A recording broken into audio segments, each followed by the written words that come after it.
Hello viewers, আপনারা সবাই কেমন আছেন? আমার বিশ্বাস আপনারা সবাই ভালো আছেন। আজকে আমি হাজির হয়েছি আমার প্রিয় ছাত্র তাহমিদকে নিয়ে। সে বিগত দিনে টেন্সের পার্ট 1 ক্লাস দিয়েছে। আজকে সে টেন্সের পার্ট 2 ক্লাস দিবে এবং সে পার্ট 2তে আলোচনা করবে। আমরা বিগত দিনে আলোচনায় দেখেছি পার্ট 1-এর শেষ আলোচনাটা ছিল প্রেজেন্ট ইনডিফিনিট টেন্সের হাবোধক গঠন, আর আজকে সে বলবে প্রেজেন্ট ইনডিফিনিট টেন্সের নাবোধক, প্রশ্নবোধক, প্রশ্নবোধক ও নাবোধক। তো দেখে আসি আমার প্রিয় ছাত্র তাহমিদ কেমন আছে। How are you my dear students Tahmid?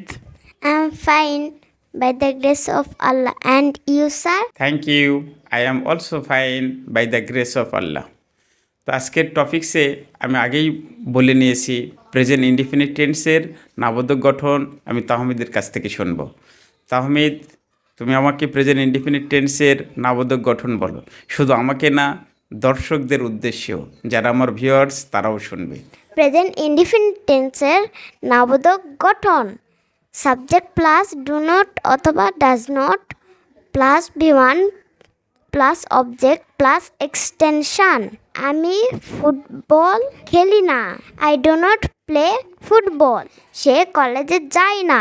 He does not go to college. Tahmid present indefinite টেন্সের যে নাবোধক বলেছে সে কি সঠিক বলেছে? আমার তো মনে হয় সে সঠিক বলেছে।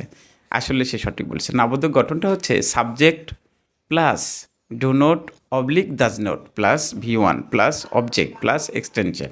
তার কাছ থেকে আমি শুনবো সে কখন ডু নট বললো আর সে কখন ডাজ নট বললো, ডাজ নট কখন হবে আর ডু নট কখন হবে, তাহমিদের কাছ থেকে জেনে নেব। Subject third person singular number হলে শুধু ডাজ নট এবং বাকি সাবজেক্টের সঙ্গে do not. Thank you Tahmid, সুন্দর বলেছ। সাবজেক্ট যখন থার্ড পারসন সিঙ্গুলার নাম্বার হবে তখন আমরা নাবোধকে সাবজেক্টের পরে ডাজ নট বসাবো, আর বাকি যত সাবজেক্ট রয়েছে সবগুলোতেই আমরা ডু নট বসাবো। এবারে প্রেজেন্ট ইনডিফিনিট টেন্সের আমরা প্রশ্নবোধক গঠন কি সেটা তাহমিদের কাছ থেকে জানবো। প্রেজেন্ট ইনডিফিনিট টেন্স এর প্রশ্নবোধক গঠন ডু অথবা does plus subject plus V1 plus object plus extension plus প্রশ্নবোধক চিহ্ন। থ্যাংক ইউ, তাহমিদ সুন্দর বলেছে। প্রেজেন্ট ইনডিফিনিট টেন্সের প্রশ্নবোধক গঠন do oblique does plus subject plus V1 plus object plus extension, লাস্টে ইন্টারোগেটিভ সাইন অর্থাৎ প্রশ্নবোধক চিহ্ন। এখানে একই কথা বলবো, প্রেজেন্ট ইনডিফিনিট টেন্সের ডু কখন হবে, দাস কখন হবে, এটা সাবজেক্ট অনুসারে। সাবজেক্ট যখন থার্ড পারসন সিঙ্গুলার নাম্বার হবে তখন অবশ্যই আমরা প্রশ্ন করার জন্য সাহায্যকারী ভার্ব দাসকে সামনে দিব, আর সাবজেক্ট যখন থার্ড পারসন সিঙ্গুলার নাম্বার হবে না তখন অবশ্যই আমরা সাবজেক্টের আগে ডুকে প্রশ্ন করার জন্য নিয়ে আসবো। তো এবারে তাহমিদের কাছ থেকে আমি দুটো বাক্য জানবো, প্রশ্নবোধক দুটি বাক্য। তারা কি লেখে? Do they right? তাহমিদ কি পড়ে? Does Tahmid read? Thank you Tahmid, সুন্দর বলেছ। প্রেজেন্ট ইনডিফিনিট টেন্সে সে দুটো বাক্য বলেছে, সে সঠিক বলেছে। তারা কি লেখে? Do they right? তাহমিদ কি পড়ে? দাস তাহমিদ রিড? সুন্দর এবং সঠিক। এবারে প্রেজেন্ট ইনডিফিনিট টেন্সের প্রশ্নবোধক এবং নাবোধক বাক্যের গঠন কি এটা আমি তাহমিদের কাছ থেকে জানবো। প্রেজেন্ট ইনডিফিনিট টেন্সের প্রশ্নবোধক ও নাবোধক বাক্যের গঠন ডু অথবা does plus not plus subject plus V1 plus object plus extension plus প্রশ্নবোধক চিহ্ন। তাহমিদকে ধন্যবাদ। তাহমিদ সুন্দর বলেছে। প্রেজেন্ট ইনডিফিনিট টেন্সের প্রশ্নবোধক এবং নাবোধক বাক্যের গঠন do oblique does plus not plus subject plus V1 plus object plus extension plus প্রশ্নবোধক চিহ্ন অর্থাৎ ইন্টারোগেটিভ সাইন। অথবা এখানে প্রেজেন্ট ইনডিফিনিট টেন্সের প্রশ্নবোধক এবং নাবোধক করার সময় আমরা কিন্তু দুইটি গঠন অনুসরণ করতে পারি। অথবার যে গঠনটা রয়েছে সেটি হচ্ছে do oblique does plus subject plus not plus V1 plus object plus extension plus interrogative sign. হ্যাঁ, এখন প্রেজেন্ট ইনডিফিনিট টেন্সের প্রশ্নবোধক এবং নাবোধক গঠন তাহমিদের কাছ থেকে শুনলাম। সে এখন প্রেজেন্ট ইনডিফিনিট টেন্সের প্রশ্নবোধক এবং নাবোধক দুইটি বাক্য বলবে।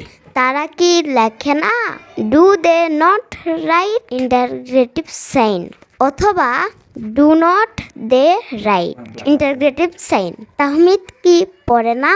ডাস তাহমিদ নট রিড অথবা does not Tahmid read? Thank you. Tahmid সুন্দর বলেছে। সে প্রশ্নবোধক এবং নাবোধক বাক্যে যে দুটো বাক্য বলেছে বাক্যটা সঠিক বলেছে। তারা কি লেখে না?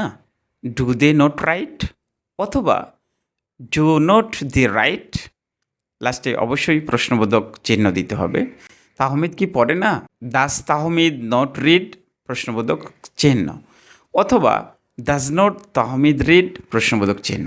সাবজেক্ট শুধু থার্ড পারসন সিঙ্গুলার নাম্বার হলে ডাজ এবং অন্য সাবজেক্টের সাথে ডু বসবে। তবে এখানে বিশেষ দ্রষ্টব্য আরেকটি কথা বলে নেই, আমরা যারা যে কোনো টেন্সের হাবোধক বাক্য তৈরি করতে পারবো তারা কিন্তু নাবোধক, প্রশ্নবোধক এবং নাবোধক বাক্য অনায়াসেই তৈরি করতে পারবো।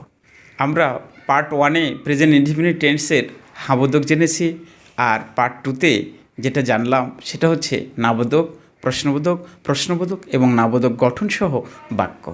তো আমাদের ক্লাস যদি ভালো লেগে থাকে তাহলে অবশ্যই লাইক, কমেন্ট, শেয়ার এবং সাবস্ক্রাইব করবেন। এর পরের ক্লাস আমি পার্ট 3-তে দিব প্রেজেন্ট কন্টিনিউয়াস টেন্সের বিস্তারিত।